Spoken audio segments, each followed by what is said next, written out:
इस्लाम की सबसे बड़ी देन जो इस देश के 90% मुसलमानों को नहीं पता है। राजनीति में इस्लाम की सबसे बड़ी देन, राजनीति में नहीं पता, वो है एनलाइटेंड एरिस्टोक्रेसी। ये इस्लाम की सबसे बड़ी देन है, एनलाइटेंड एरिस्टोक्रेसी। और इसमें दो नाम इतने महान हैं, एक अल हारून और दूसरा उसका बेटा अल मामून। सर पढ़िए कभी इनके बारे में। 90% मुसलमान औरंगजेब का नाम जानते हैं, इन लोग का जानते ही नहीं। औरंगजेब बड़ा बढ़िया आदमी था, चच्चा थे तुम्हारे ना, है भाई साहब, वो महान आदमी था। हाँ बहुत महान था, एक बार आसमान में से उंगली डाल के छेद कर दिया था, वो बाद में नासा वालों ने भरा। ये इन्होंने एक डिपार्टमेंट बनाया सर बगदाद में, बैतुल हिकमत। पर मुसलमानों से कुछ बोल दो नाराज हो जाते हैं, संगी है, संगी संगी संगी है ये। हाँ बैतुल हिकमत सबको बुलाया सर, पूरी दुनिया के विद्वानों को।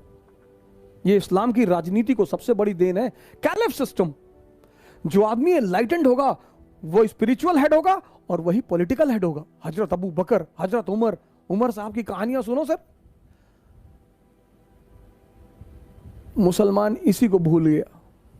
नेता चुनो सर, तुम दलित नेता चाहते हो ना, दलित नेता चुनो, अंबेडकर जैसा चुनो, कोई हारून जैसा चुनो।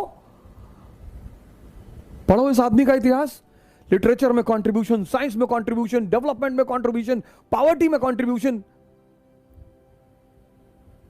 नहीं नहीं, वो आरएसएस वाले जो है मुसलमानों के पीछे 2014 में आए,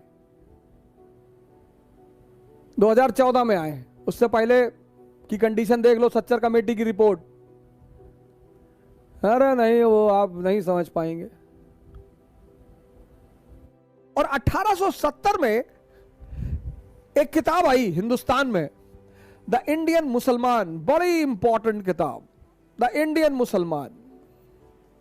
और इस किताब जो है, इस किताब ने कहा कि 80% मुसलमान इस देश में पिछड़े हुए हैं, गरीब हैं। 80%? 1870 में तब तो आरएसएस नहीं थी, तब तो मोदी नहीं था, तब तो बीजेपी नहीं थी। 1206 से लेकर 1707 भारत में राजा कौन है? मुसलमान।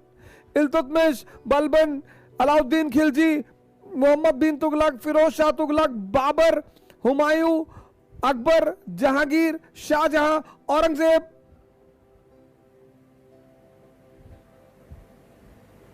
तो ये कैसे हो गया? मैंने बड़े सारे मुस्लिम इंटेलेक्चुअलों से सवाल किया, मौलानाओं से कहा, मैंने कहा चाचा ये कैसे हो गया? नहीं नहीं, वो जो है वो कुछ दूसरा मसला है, वो आप नहीं जान पाए। नहीं नहीं, कैसे हो गया? तब तो ये लोग थे नहीं, ये कैसे हो गया? इसका मतलब कोई बुनियादी दिक्कत है जिस पे लोग जा नहीं रहे हैं। यह मकसद है मेरा आपको इस कहानी सुनाने का। यहां पे तो सर मुसलमान शासक हैं, फिर 80% गरीब, पिछड़े, क्यों? कोई तो बुनियादी वजह होगी सर। इतना बड़ा ये बिंदी देख रहे हैं, इतना बड़ा इजराइल और इतना बड़ा अरब वर्ल्ड,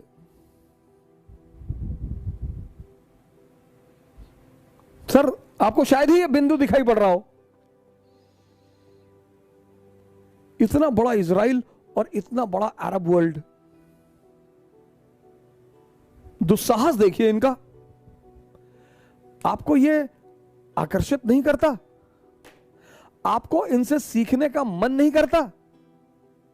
गाली देना किसी समस्या का समाधान नहीं है। हमारे बड़े सारे मुस्लिम भाई हैं, उनको मैं देखता हूं किसी को तुरंत गाली देने लगते हैं।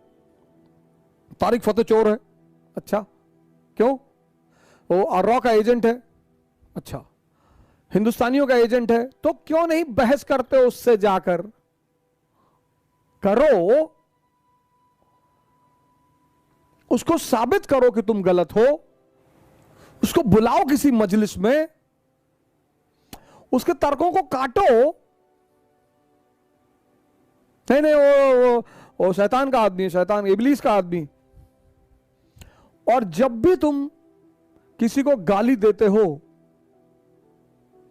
तो एक बात तो स्पष्ट हो जाती है कि तुम उससे मुकाबला करने में सक्षम नहीं हो।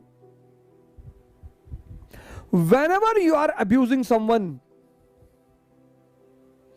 then it is explicitly clear, that you are not in a situation to compete with that person. पूरी दुनिया की अर्थव्यवस्था यहूदियों के हाथ में है सर। इतना ऑयल रिजर्वायर होते हुए तुम उनके गुलाम हो। 48 में मारा, 56 में मारा,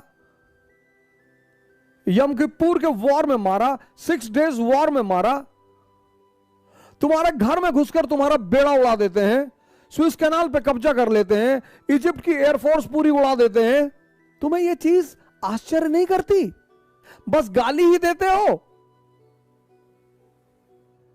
कि इस्लाम की सबसे बड़ी राजनीतिक देन है एनलाइटेंड एरिस्टोक्रेसी। एनलाइटेंड एरिस्टोक्रेसी, उसमें जिन्ना जैसे लोग कहीं नहीं बैठते सर, वो बैठते ही नहीं। इस्लाम की जो सबसे बड़ी राजनीतिक देन है वो है एनलाइटेंड एरिस्टोक्रेसी।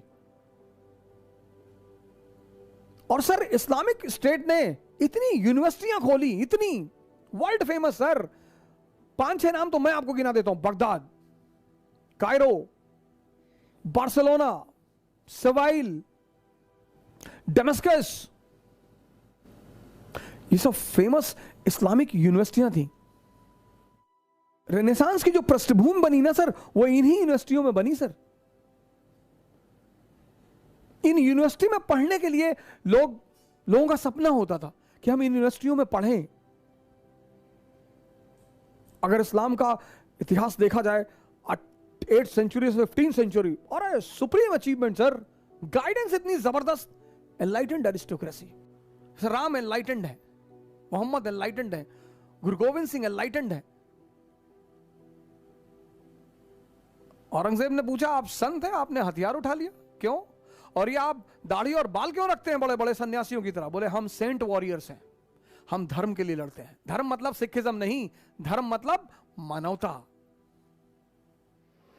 इस्लाम जब पैदा हुआ पूरी दुनिया में अंधेरा था, पूरी दुनिया में। आप कभी इस्लाम की हिस्ट्री पढ़ो, यूरोप औरतें जलाई जा रही थी विच हंटिंग के नाम पे, विच हंटिंग।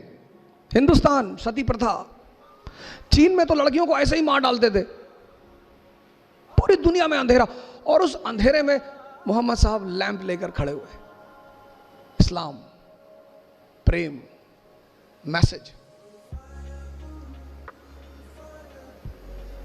हुजूर साहब गुजरते थे एक रास्ते से,